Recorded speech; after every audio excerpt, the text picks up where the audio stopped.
Masa 6.000 denar për çdo fëmijë të posalindur, që kryetari i komunës Valbon Limani e propozoi në Këshill dhe e njëjta gjeti mbështetjen e këshilltarëve, rezulton të gjej interesim tek prindërit që bekohen me fëmijë. 10 aplikime ka pasur nga fillimi i vitit e deri më tani, ndërsa tashmë janë bërë edhe pagesat e para.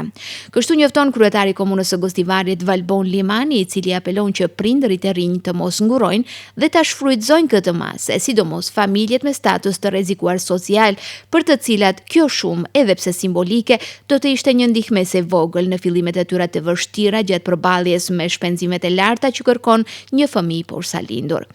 Kaq thot Limani ishte mundësia për këtë vit, ndërsa për vitet në vijim, propjekjet do të bëhen që kjo shumë të rritet, e në ndërkohë të inicohen edhe masa të tjera që do të ishin një asistencë mirë dhe afatgjate në këtë drejtim.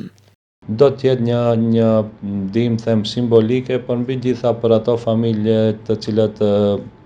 janë financiarisht më të dobët, do të jetë një ndihmë e mirëseardhur për ta nisur mbar rritjen e një fëmiu. Do të shohim mundësitë të cilat do t'i ketë komuna e Gostivarit dhe besoj që prej viti në vit do të mundohemi që kjo shumë të rritet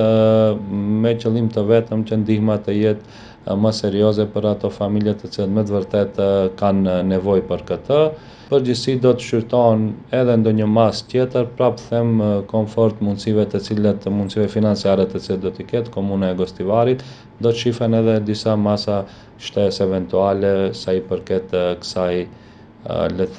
fushe.